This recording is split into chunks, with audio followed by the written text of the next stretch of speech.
Tira, pô, tira. Não, deixa aí. Então, bora. Já foi? Oi, pessoal, tudo bem? Vamos filosofar? Você tá vendo, né?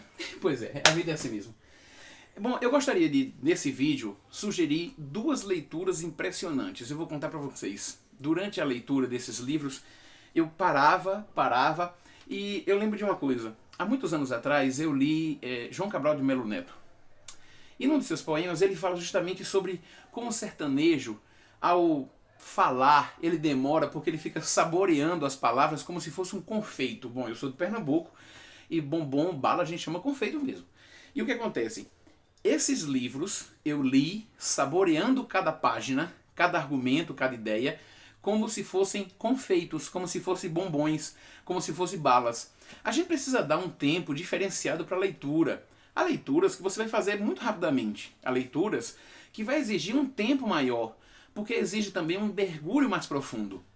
E eu procurei, na leitura desses livros que eu vou compartilhar com você hoje, aproveitar o máximo das ideias, das reflexões, repensar algumas posições que eu tinha e eu aprendi demais, por isso que eu gostaria de compartilhar com vocês. Uma metáfora que eu gostaria de utilizar para falar desses dois livros é que eles funcionaram para mim como se escamas tivessem caído dos meus olhos e eu pudesse ver coisas ou pensar coisas que eu não tinha pensado antes.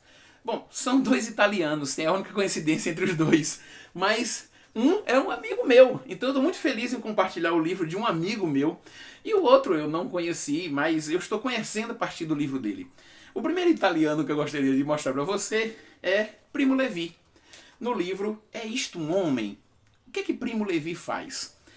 Ele é um químico que foi levado para um campo de concentração em Auschwitz na Segunda Guerra Mundial.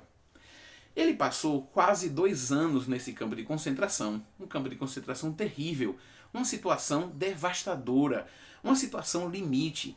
E o que ele faz nesse livro? Ele conta, ele é o narrador de sua própria resiliência. Vamos usar essa expressão. Ele narra como ele sobreviveu, como ele buscou forças, como ele tentou viver e sobreviver nas piores situações, nas situações mais inimagináveis. Enquanto eu estava lendo esse livro, você pode observar, eu fiz diversas marcações. Eu marquei, por exemplo, eu fiz uma pergunta que me orientou durante a leitura, que é como Primo Levi se caracteriza nesse processo de despersonalização que ele passou. O campo de concentração fez isso com muitas pessoas, e era a sua intenção, despersonalizar, torná-lo um objeto, torná-lo coisa, tirar sua humanidade. A pergunta, que é o título do livro, dá essa ideia. É isto um homem? Ou seja, em determinado momento, Primo Levi olha para ele mesmo e ele questiona sua própria humanidade. É interessantíssima essa obra e eu sugiro a todos que querem compreender o fenômeno da Segunda Guerra Mundial por alguém que viveu, contou a história, sobreviveu. Primo Levi faleceu há poucos anos atrás, e sua história permanece viva como a história da resiliência. E veja a expressão que eu usei. Primo Levi, narrador de sua própria resiliência. É um livro atualíssimo, que vale muito a pena e nos faz pensar sobre nossa humanidade, sobre a conquista da nossa humanidade e o valor da nossa humanidade. Pois bem, o segundo livro, que foi importantíssimo para mim, eu ganhei do professor Giorgio Borgo, um amigo muito querido, que é Ciência, Filosofia e Algo Mais. Um novo saber para um novo agir. Há duas questões que eu gostaria de chamar a atenção nesse livro impressionante. Um livro maravilhoso. 2 elementos importantes. Primeiro, o professor Giorgio trata de como é importante um novo saber. Ou seja, um saber nesse período em que o próprio saber é colocado como alvo da descrença. Nós temos o seguinte paradoxo, que é interessantíssimo como ele trata no livro.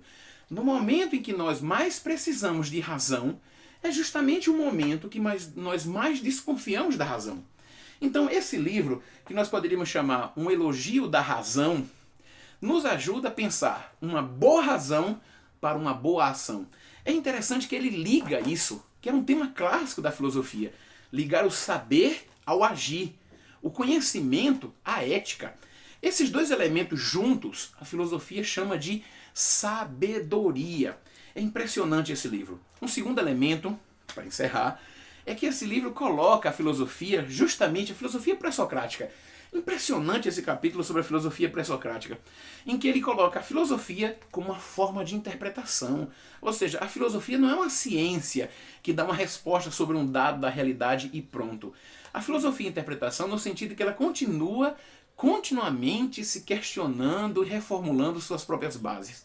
Gente, ciência, filosofia, algo mais. Um novo saber para um novo agir. O livro do professor, meu querido amigo Giorgio Borg, um livro interessantíssimo. Vale muito a pena. E eu fiquei muito feliz. Olha aqui, o meu tem dedicatória, viu? Um grande abraço, curta nosso vídeo, se inscreve no nosso canal e manda para os amigos. Nós estamos muito contentes. Um abração.